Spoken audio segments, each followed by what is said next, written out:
ಎಲ್ಲರಿಗೂ ನಮಸ್ಕಾರ. Welcome back to my channel. ನಾನು ಗಾಯತ್ರಿ. ಇವತ್ತು ನಾನು ಸ್ಪೆಷಲ್ಲಾಗಿ ಮಸಾಲೆ ವೆಜಿಟೇಬಲ್ ಬಿರಿಯಾನಿ ಮಾಡೋಣ ಅಂದ್ಕೊಂಡಿದ್ದೀನಿ.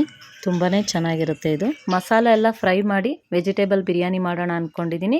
ತುಂಬಾ ಚೆನ್ನಾಗಿರುತ್ತೆ. ಎಲ್ಲರೂ ತುಂಬ ಇಷ್ಟಪಟ್ಟು ತಿಂತಾರೆ. ಮಕ್ಕಳು ಮನೆಯವರು ಎಲ್ಲರೂ ತುಂಬ ಇಷ್ಟಪಟ್ಟು ತಿಂತಾರೆ.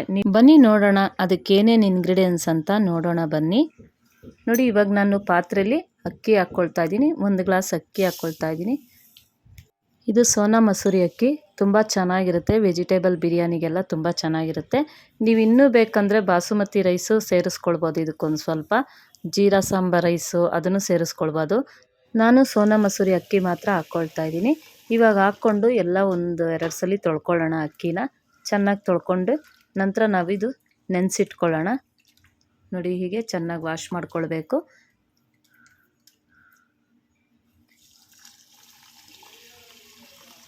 ಈಗ ನೀರು ಹಾಕ್ಬಿಟ್ಟು ನೆನೆಸಿಡೋಣ. 1 ಗಂಟೆ ನೆನೆಸಿದ್ರೆ ಸಾಕು ಅಕ್ಕಿನ. ನೋಡಿ, ಈ ರೀತಿ ಎಲ್ಲ ನೆನೆಸ್ಬಿಡೋಣ. ಈಗ ಒಂದು ಕುಕ್ಕರ್ ಇಟ್ಟಿದ್ದೀನಿ ಸ್ಟವ್ ಹಚ್ಕೊಂಡು. ಕುಕ್ಕರ್ಗೆ ಎಣ್ಣೆ ಹಾಕ್ಕೊಳ್ತಾ ಇದ್ದೀನಿ. ಸೋಂಪು, ಪಲಾವ್ ಎಲೆ, ಚಕ್ಕೆ, ಲವಂಗ, ಶಾಯಿ ಜೀರಾ ಇದೆಲ್ಲ ಹಾಕ್ಕೊಂಡು ಫ್ರೈ ಮಾಡ್ಕೊಳ್ಳೋಣ. ಫಸ್ಟು ಇದೆಲ್ಲ ಹಾಕ್ಕೊಂಡು ಫ್ರೈ ಮಾಡಿಕೊಂಡು ಮಸಾಲೆಗೆ ರೆಡಿ ಮಾಡ್ಕೊಳ್ತಾ ಇದ್ದೀವಿ ನಾವು. ಪುದೀನ ಒಂದು ಸ್ವಲ್ಪ ಹಾಕ್ಕೊಳ್ಳೋಣ. ಪುದೀನೂ ಸ್ವಲ್ಪ ಫ್ರೈ ಮಾಡ್ಕೊಳ್ಳೋಣ. ಹಸಿ ವಾಸನೆ ಎಲ್ಲ ಹೋಗಲಿ ಅಲ್ಲಿವರೆಗೂ ಫ್ರೈ ಮಾಡ್ಕೊಳ್ಳೋಣ. ಶುಂಠಿ 1 ಇಂಚ್ ತೊಗೊಂಡಿದ್ದೀನಿ. ಬೆಳ್ಳುಳ್ಳಿ 1 ಗಡ್ಡೆ ತೊಗೊಂಡಿದ್ದೀನಿ. 2 ಹಾಕಿ ಫ್ರೈ ಮಾಡ್ಕೊಳ್ತಾ ಇದ್ದೀನಿ. ನಂತರ ಹಸಿ ಮೆಣಸಿನ್ಕಾಯಿ 10 ಹಾಕ್ಕೊಂಡಿದ್ದೀನಿ. ಯಾಕಂದರೆ ಖಾರ ಇದ್ದರೆ ಚೆನ್ನಾಗಿರುತ್ತೆ ಅಂತ ಹಾಕ್ಕೊಂಡಿದ್ದೀನಿ. ನಿಮಗೆ ಎಷ್ಟು ಖಾರ ಬೇಕೋ ಅಷ್ಟು ಹಾಕ್ಕೊಳ್ಳಿ ಫ್ರೆಂಡ್ಸ್. ಇವಾಗ ಇದು ಮಸಾಲೆ ಎಲ್ಲ ಆರಿದ್ಮೇಲೆ ನಾವು ಮಿಕ್ಸಿಗೆ ಹಾಕ್ಕೊಂಡು ಪೇಸ್ಟ್ ಮಾಡ್ಕೊಳ್ಬೇಕು. ಹೀಗೆ ರುಬ್ಕೊಂಬಿಡೋಣ. ನೈಸಿಗೆ ರುಬ್ಕೊಂಡು ನಂತರ ನಾವು ರೈಸ್ಗೆ ಮಿಕ್ಸ್ ಮಾಡ್ಕೊಳ್ಳೋಣ. ನೋಡಿ, ಇವಾಗೆಲ್ಲ ಕೊತ್ತಂಬರಿ ಸೊಪ್ಪು ಒಂದು ಸ್ವಲ್ಪ ಹಾಕ್ಕೊಳ್ತಾ ಇದ್ದೀನಿ ರುಬ್ಬಕ್ಕೆ. ನೀರು ಒಂದು ಸ್ವಲ್ಪ ಹಾಕ್ಕೊಳ್ತೀನಿ. ನೀರು ಜಾಸ್ತಿ ಹಾಕ್ಕೊಬೇಡಿ, ಒಂದು ಸ್ವಲ್ಪ ಹಾಕ್ಕೊಳ್ಳಿ ಸಾಕು.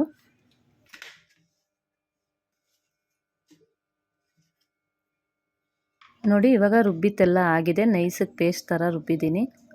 ಇದೇ ರೀತಿ ಇರಬೇಕು. ನಾವು ಅದೇ ಕುಕ್ಕರ್ಗೆ ಮತ್ತೆ ಎಣ್ಣೆ ಹಾಕ್ಕೊಳ್ತಾ ಇದ್ದೀವಿ. ಎಣ್ಣೆ ಹಾಕ್ಕೊಂಡು ಕಸ್ತೂರಿ ಮೇಥಿ, ಸೋಂಪು, ಯಾಲಕ್ಕಿ, ಪಲಾವ್ ಎಲೆ ಎಲ್ಲ ನಾವು ಫ್ರೈ ಮಾಡ್ಕೊಳ್ಳೋಣ ಒಗ್ಗರಣೆಗೆ. ಈಗ ಎಲ್ಲ ಫ್ರೈ ಮಾಡ್ಕೊಂಡಿದ್ದಾದಮೇಲೆ ಫಸ್ಟು ನಾವು ಯಾವಾಗಲೂ ನಾವು ಫ್ರೈ ಮಾಡುವಾಗ ಫಸ್ಟು ನಾವು ಪುದೀನ ಸೊಪ್ಪು ಹಾಕ್ಕೊಳ್ಬೇಕು. ಫಸ್ಟು ಪುದೀನ ಸೊಪ್ಪು ಏನಕ್ಕೆ ಹಾಕ್ಕೊಳ್ಬೇಕು ಅಂದರೆ ಸ್ಮೆಲ್ ಚೆನ್ನಾಗಿರುತ್ತೆ, ಅದಕ್ಕೋಸ್ಕರ. ಈಗ ಈರುಳ್ಳಿನ ಉದ್ದುದ್ದಕ್ಕೆ ಕಟ್ ಮಾಡಿ ಇಟ್ಕೊಂಡಿದ್ದೆ. 1-2 ಈರುಳ್ಳಿ ತೊಗೊಂಡಿದ್ದೆ. ಅದನ್ನು ಹಾಕ್ಕೊಂಡು ಫ್ರೈ ಮಾಡ್ಕೊಳ್ತಾ ಇದ್ದೀನಿ. ತರಕಾರಿಗಳು ಹಾಕ್ಕೊಳ್ಳೋಣ. 1 ಬೌಲು ನೌಕೋಲ್ ಹಾಕ್ಕೊಳ್ತಾ ಇದ್ದೀನಿ. 1 ಬೌಲು ಬೀನ್ಸ್ ಹಾಕ್ಕೊಳ್ತಾ ಇದ್ದೀನಿ. 1 ಬೌಲು ಕ್ಯಾರೆಟ್ ಹಾಕ್ಕೊಳ್ತಾ ಇದ್ದೀನಿ. ನಿಮ್ಗೆ ಇನ್ನೂ ಬೇಕಂದರೆ ತರಕಾರಿಗಳನ್ನ ಇನ್ನೂ ಆ್ಯಡ್ ಮಾಡ್ಕೊಳ್ಬೋದು. 1 ಬೌಲು ಕ್ಯಾಪ್ಸಿಕಮ್ ಹಾಕ್ಕೊಳ್ತಾ ಇದ್ದೀನಿ. ಎಲ್ಲ ಹಾಕ್ಕೊಂಡು ಚೆನ್ನಾಗಿ ಫ್ರೈ ಮಾಡ್ಕೊಳ್ತಾ ಇದ್ದೀನಿ. ನೀವಿನ್ನೂ ಹೂಕೋಸು, ಬಟಾಣಿ ಎಲ್ಲ ಸೇರಿಸಿ ಹಾಕ್ಬೋದು, ಇನ್ನೂ ಚೆನ್ನಾಗಿರುತ್ತೆ ಅದನ್ನು ಹಾಕಿದ್ರೂ. ನೋಡಿ, ಇದೆಲ್ಲ ಹಾಕಿ ಎಲ್ಲ ಫ್ರೈ ಮಾಡ್ಕೊಳ್ಳೋಣ. ಹಸಿ ವಾಸನೆ ಹೋಗೋವರೆಗೂ ಹಾಕ್ಕೊಂಡು ಫ್ರೈ ಮಾಡ್ಕೊಳ್ಳೋಣ. ಟೊಮೆಟೊ ಒಂದು 3 ಕಟ್ ಮಾಡಿ ಇಟ್ಕೊಂಡಿದ್ದೆ, ಉದ್ದುದ್ದಕ್ಕೆ ಕಟ್ ಮಾಡಿ ಇಟ್ಕೊಂಡಿದ್ದೀನಿ. ಅದನ್ನು ಹಾಕ್ಕೊಂಡು ಮಿಕ್ಸ್ ಮಾಡ್ಕೊಳ್ತೀನಿ.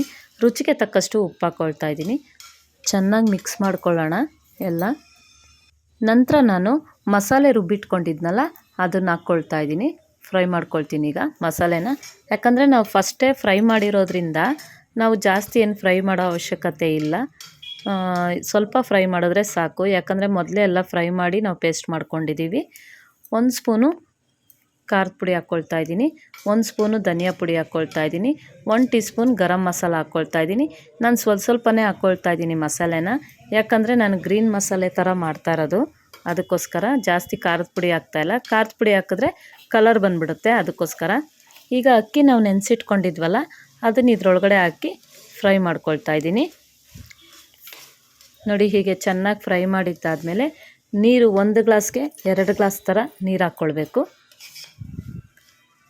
ನೋಡಿ, ಹೀಗೆ ಚೆನ್ನಾಗಿ ಮಿಕ್ಸ್ ಮಾಡ್ಕೊಂಡಿದ್ದೀನಿ. ಎಲ್ಲ ಚೆನ್ನಾಗಿ ಮಿಕ್ಸ್ ಮಾಡ್ಕೊಂಡಿದ್ದಾಯಿತು. ನೋಡಿ, ಈ ಗ್ಲಾಸಲ್ಲಿ ನಾನು ಅಕ್ಕಿ ತೊಗೊಂಡಿರೋದು. 2 ಗ್ಲಾಸ್ ಹಾಕ್ಕೊಳ್ತಾ ಇದ್ದೀನಿ ನಾನು ನೀರು. 2 ಗ್ಲಾಸ್ ನೀರು ಹಾಕ್ಕೊಂಡು ಮಸಾಲೆದು ಸ್ವಲ್ಪ ನೀರಿತ್ತು ಅದನ್ನು ಹಾಕ್ಕೊಳ್ತಾ ಇದ್ದೀನಿ. ಹಾಕ್ಕೊಂಡು ಸ್ವಲ್ಪ ನಿಂಬೆಹಣ್ಣು, ಒಂದು ಅರ್ಧ ನಿಂಬೆಹಣ್ಣು ತೊಗೊಂಡಿದ್ದೀನಿ ನಾನು. ಯಾಕಂದರೆ ಇಬ್ರಿಗಾಗಷ್ಟು ಮಾಡ್ತಾ ಇರೋದು, ಅದಕ್ಕೆ ಒಂದು ಸ್ವಲ್ಪ ನಾನು ಲೈಟ್ ಮಸಾಲೆ ಹಾಕ್ಕೊಳ್ತಾ ಇದ್ದೀನಿ. ನೀವು ಜಾಸ್ತಿ ಬೇಕಂದರೆ ಇನ್ನೊಂದು ಸ್ವಲ್ಪ ಜಾಸ್ತಿ ಮಾಡ್ಕೊಳ್ಳಿ ಮಸಾಲೆನ. ನೋಡಿ, ಈ ರೀತಿ ಅರ್ಧ ನಿಂಬೆಹಣ್ಣು ಹಾಕ್ಕೊಂಡಿದ್ದೀನಿ. ನಿಂಬೆಹಣ್ಣೆಲ್ಲ ಹಿಂಡಿತ್ತಾಯಿತು. ಈಗ ಎಲ್ಲ ಚೆನ್ನಾಗಿ ಮಿಕ್ಸ್ ಮಾಡಿ ಲಿಡ್ ಕ್ಲೋಸ್ ಮಾಡೋಣ. ಲಿಡ್ ಕ್ಲೋಸ್ ಮಾಡಿ ಒಂದು 2 ವಿಜಿಲ್ ಕೂಗಿದ್ರೆ ಸಾಕು. 2 ವಿಜಿಲ್ಗೆ ನಾವು ಕೆಳಗಡೆ ಇಳಿಸ್ಕೊಳ್ಳೋಣ. ತುಂಬ ಚೆನ್ನಾಗಾಗಿದೆ ಮಸಾಲೆ ವೆಜಿಟೇಬಲ್ ಬಿರಿಯಾನಿ. ನೀವು ಬೇಕಿದ್ದರೆ ಮೊಸರನ್ನು ಆ್ಯಡ್ ಮಾಡ್ಕೊಳ್ಬೋದು ಇದಕ್ಕೆ. ನಾನು ಮೊಸರು ಆ್ಯಡ್ ಮಾಡಿಲ್ಲ ಇದಕ್ಕೆ. ನೀವು ಬೇಕಾದರೆ ಮೊಸರು ಆ್ಯಡ್ ಮಾಡಿಕೊಂಡು ನೀವು ತಿನ್ಬೋದು. ಮಸಾಲೆ ವೆಜಿಟೇಬಲ್ ಬಿರಿಯಾನಿಗೆ ನೀವು ಮೊಸರು ಬಜ್ಜಿ ಮಾಡ್ಕೊಂಡು ತಿನ್ನಬೇಕು. ಎಷ್ಟು ತುಂಬ ಚೆನ್ನಾಗಿರುತ್ತೆ ಗೊತ್ತಾ. ಆಹಾ, ಆ ರುಚಿನೇ ಬೇರೆ. ನೋಡಿ ಇವಾಗ ಆಗಿದೆ.